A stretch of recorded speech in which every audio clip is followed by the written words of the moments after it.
திருவாரூர் மாவட்டம் மன்னார்குடி அருகே பெற்றோரை இழந்து தனியாக வசித்து வரும் குழந்தைகளுக்கு முதலமைச்சர் ஸ்டாலின் செல்போன் மூலம் ஆறுதல் கூறி அமைச்சர் TRB ராஜா மூலம் வீட்டுமனை பட்டா வழங்கியுள்ளார்.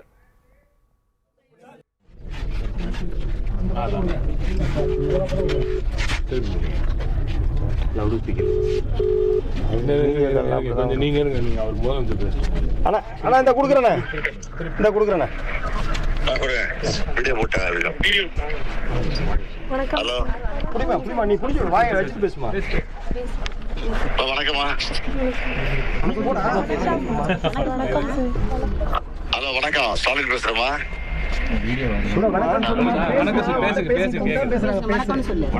பரவாயில்ல, சொல்லுமா, பேசுமா, பயப்படாம பேசுமா.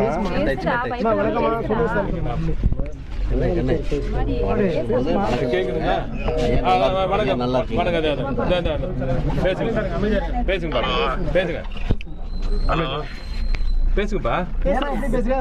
பாப்பா பயப்படுறாங்க. ஒரே நிமிஷம் பயப்படுறான். ஒரே நிமிஷம் பேசு. வணக்கம்மா, ஸ்டாலின் பேசுறேன். தைரியமா இருக்குமா? நாங்க பாத்துக்க, தைரியமா இருக்கேன். ராஜா அமைச்சிருக்கிறோம், MLA பொடி கலவான இருக்காரு, கலெக்டர் சொல்லியிருக்கோம். தைரியமா இருங்க, எல்லாம் பாத்துக்கிறோம். நாங்க தைரியமா இருக்குமா?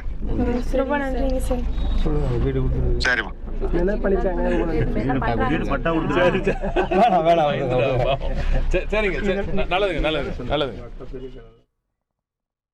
நன்னிமங்கலம் கிராமத்தைச் சேர்ந்த சிவகுமார் சுமதி தம்பதியருக்கு சுவாதி, ஸ்வேதா, சிவேஸ்வர் என்ற 3 குழந்தைகள் உள்ளனர். சுவாதி, ஸ்வேதா இருவரும் கூத்தாநல்லூரில் உள்ள அரசு பெண்கள் மேல்நிலைப் பள்ளியில் 11 மற்றும் 12ஆம் வகுப்பு படித்து வருகின்றனர்.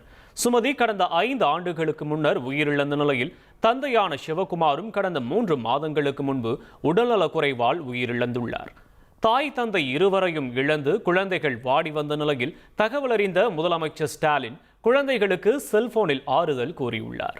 மேலும் அமைச்சர் TRB ராஜா நேரடியாக சென்று பெற்றோரை இழந்த பிள்ளைகளுக்கு ஆறுதல் கூறி வீட்டுமனை பட்டாவையும் வழங்கினார்.